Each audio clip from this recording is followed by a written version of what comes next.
காராமணி கத்திரிக்காய் போட்டு காரக்குழம்பு எப்படி செய்யறதுன்னு பார்க்கலாம். இதுக்கு காராமணியை நைட்டே ஊற வச்சிடணும். இதுக்கு பதில் மொச்சை, கருப்பு கொண்டக்கடலை கூட போட்டுக்கலாம்.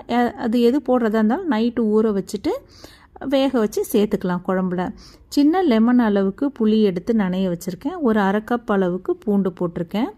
ஒரு கடாயில் நல்லெண்ணெய் ஊற்றி அரை ஸ்பூன் அளவுக்கு வெந்தயம், கருவேப்பிலை போட்டுக்கலாம். உரித்து வச்ச பூண்டை சேர்த்து அதை கொஞ்சம் பொன்னிறமாக வாசனை வர மாதிரி வதக்கிட்டு 2 வெங்காயம் கட் பண்ணி போட்டிருக்கேன். ஓரளவுக்கு பெருசாக போட்டோன்னா இந்த குழம்புக்கு டேஸ்ட்டாக இருக்கும். அதையும் போட்டுட்டு வெங்காயம் வதங்கிறதுக்கு அரை ஸ்பூன் அளவு உப்பு, அரை ஸ்பூன் அளவு மஞ்சத்தூள் போட்டு வதக்கிக்கலாம்.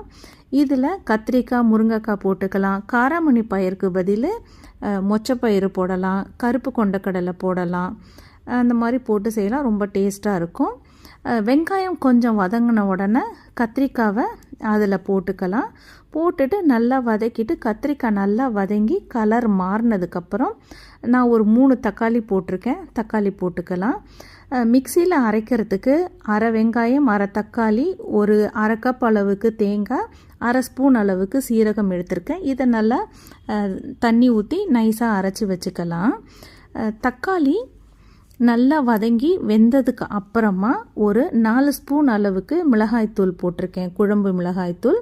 அதையும் போட்டுட்டு பச்சை வாசனை போகிற அளவுக்கு நல்லா வதக்கிக்கணும். புளியை கரைச்சி வச்சு திப்பி இல்லாமல் எடுத்து அதை குழம்புல சேர்த்துக்கலாம். அதுவும் கொஞ்சம் வதங்கட்டும். அதுக்கப்புறம் வேக வச்ச காராமணி பயிறு அந்த வேக வச்ச தண்ணியோடு சேர்த்துடணும்.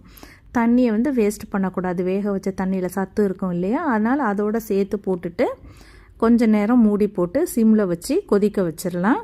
அதுக்கப்புறம் நம்ம அரைச்சி வச்சுருக்கோம் இல்லையா, அதையும் சேர்த்துட்டு தேவையான அளவு தண்ணீர், உப்பு ரெண்டத்தையும் சேர்த்துட்டு நல்லா கொஞ்ச நேரம் பச்சை வாசனை போய் நல்லா மேலே எண்ணெய் பிரிஞ்சு வர அளவுக்கு அதை சிம்மில் வச்சு கொதிக்க வச்சு எடுத்துக்கணும். காராமணி கத்திரிக்காய் சேர்த்த காரக்குழம்பு சுவையாக ரெடி ஆயிடுச்சு.